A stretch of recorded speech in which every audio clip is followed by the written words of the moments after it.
Wonderful. Yeah, hello everyone. My name is Patrick. Very cool to meet you guys. I hope you had a lovely day so far. And I want to tell you a little bit about what we're doing in Berlin and New York. And actually, we do something very simple.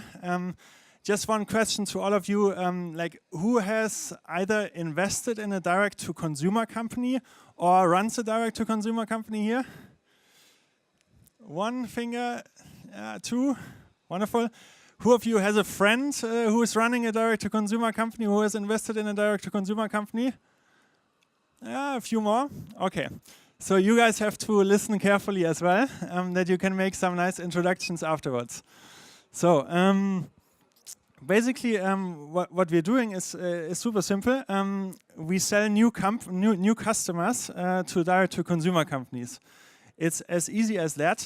So basically, if a direct-to-consumer company comes to us and says, hey, we win 10,000 new customers per month and one new customer costs like $50, we would say, okay, we match that $50 and we'll give you 5,000 more customers. So that's a very simple sales pitch. And like we do this for Coca-Cola, for T-Mobile, for Bayersdorf, that's obviously not really the direct-to-consumer elite. It's more like indirect companies. And also, if you're not so familiar with like what direct-to-consumer is, it's basically how the name says it. So you sell mostly online straight to the customer, which in the past was not really possible. So most companies in the past, or all brands until, let's say, 2010, were selling indirectly through retail, and now they can sell directly. So we do this for these guys. We can also do this for the grown-ups like Casper, Audible, or Glossybox, but we also serve many high-growth startups like Scentbird, Olaplex, maybe the women here know this from Kim Kardashian. We also serve these guys, and Function of Beauty, which is also a new direct-to-consumer brand from New York. And basically now, we sell all these new customers to these companies, and we get them through video. So we basically created a very data-driven approach to create video content at scale, to run that on Facebook and Instagram at the moment. But we're now adding YouTube and Taboola as well to source these customers very efficiently in all the different direct-to-consumer verticals. So if you look at our company then, it looks a little bit more like this. So basically, like the direct-to-consumer company comes to us and says, okay, I want to buy new customers from you guys. We then basically run these efficient storylines on the different channels and get these consumers to the direct-to-consumer company. And we kind of build this whole creative infrastructure for the different verticals. So we, for example, now know, and now that's a really good hint, if some of you guys have a friend in pet food, like, and if you want to sell pet food in Germany, at a really high price, you need to ask the consumer whether their cat has bad breath. Yeah, since German cats seem to have really bad breath.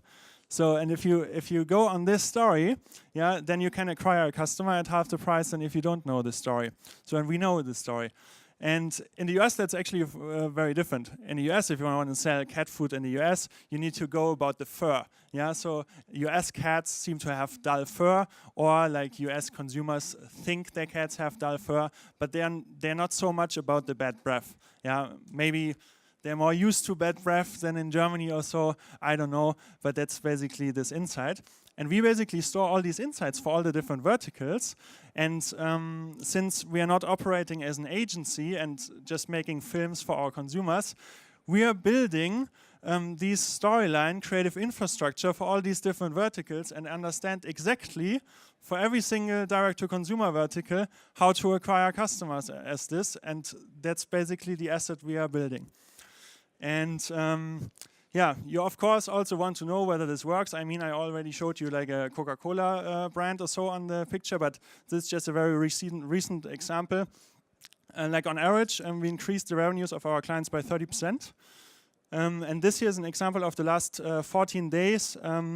What happened to the revenues of one of our clients. It's a New York-based direct-to-consumer company, and I took that because it was the best example, obviously, but here we took this, we increased this by 200% within 14 days. And and that's the reason why some of these direct-to-consumer companies think it's not too bad working with us. And now a little bit more strategically, obviously the biggest advertising company in the past in the indirect brand economy was kind of like our friends at WPP. So they are serving all these indirect brands. The problem now, however, is that they have no clue how to serve the direct-to-consumer brands, yeah, because this works entirely different. Now, if you go to an advertising company and they will sell you like a nice commercial for 500,000, you can win a lot of clients with us for 500,000, and there you only have the film. So that's one thing. But the second thing is also that that here now, for this whole space, this economy, there's not really, there's not a company around in advertising to serve them. And the publishers is maybe another group who has always been selling advertising. They also cannot work on this customer acquisition cost basis. So that's why we are now targeting all these and collecting all these and building the advertising company for these guys. And yeah.